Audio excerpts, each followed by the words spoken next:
नमस्कार, तिसरा डोळा न्यूज मध्ये आपलं स्वागत। मी सतीश चव्हाण। पाहूयाच्या काही ठळक घडामोडी। कुपवाड येथील केसरेकर दाम्पत्याची हत्या करणाऱ्या आरोपीला फासावर लटकवा या मागणीसाठी सांगलीत आमदार गोपीचंद पडळकर यांच्या नेतृत्वाखाली मोर्चा काढण्यात आला। यामध्ये आमदार महेश लांडगे, संग्राम जगताप, पृथ्वीराज पवार, नितीन चौगले, तुकाराम महाराज, नीताताई केळकर, प्रकाश ढंग, भारतीताई दिगडे आदींसह हिंदुत्ववादी कार्यकर्ते, सांगलीकर जनता मोठ्या संख्येने उपस्थित होते। या प्रसंगी बोलताना आमदार पडळकर भावुक झाले।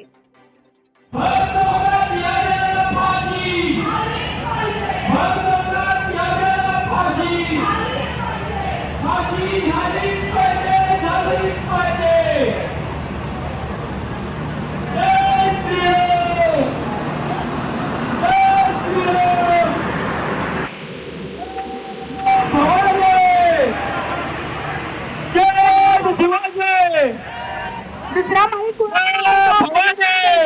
कृपया दुसरा माईक कोणाकडे आहे तो भैयांकडे द्यायचा। भारत हिंदुस्तान है, हिंदुओं की शान है, भारत हिंदुस्तान है,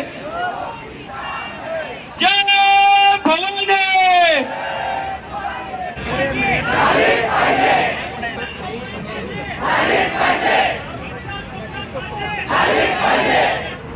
हे कुणाच्या अध्यात्म आहेत, मध्यात्म आहेत, ह्यांचं त्याच्याशी कुठलं भाषण नाही।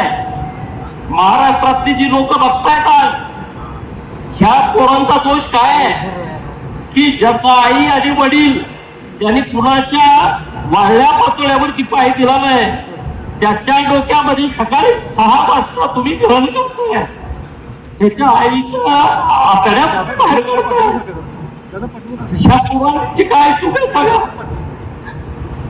सकाळी यांनी त्याला गाडीमध्ये टाकलं, हॉस्पिटलला घेऊन गेले, मिरजच्या सिव्हिल हॉस्पिटलला, आणि मिरजच्या सिव्हिल हॉस्पिटलला पोहोचेपर्यंत आईचा मृत्यू झालाय।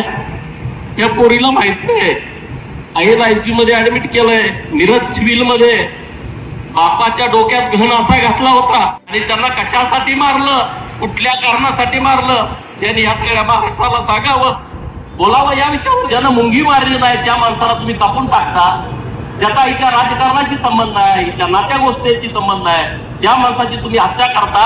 ही मनाला वेदना देणारी बाब आहे, काळा पायाच्या आत मस्तकात जाणारी बाब आहे। आणि म्हणून मोहन केसरीकर आणि मनीषा केसरीकर त्यांचा मृत्यू भगव्या झेंड्याच्या खाली झालाय।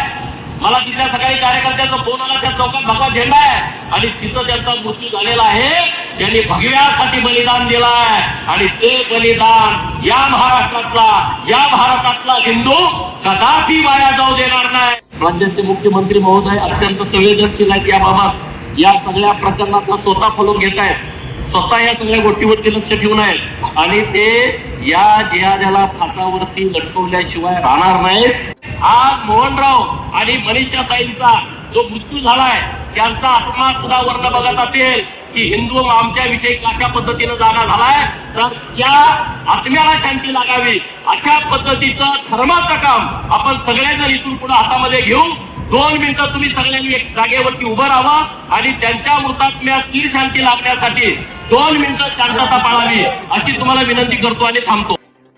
यूट्यूबवर सर्च करा तिसरा डोळा। तिसरा डोळा चॅनलला सबस्क्राईब करा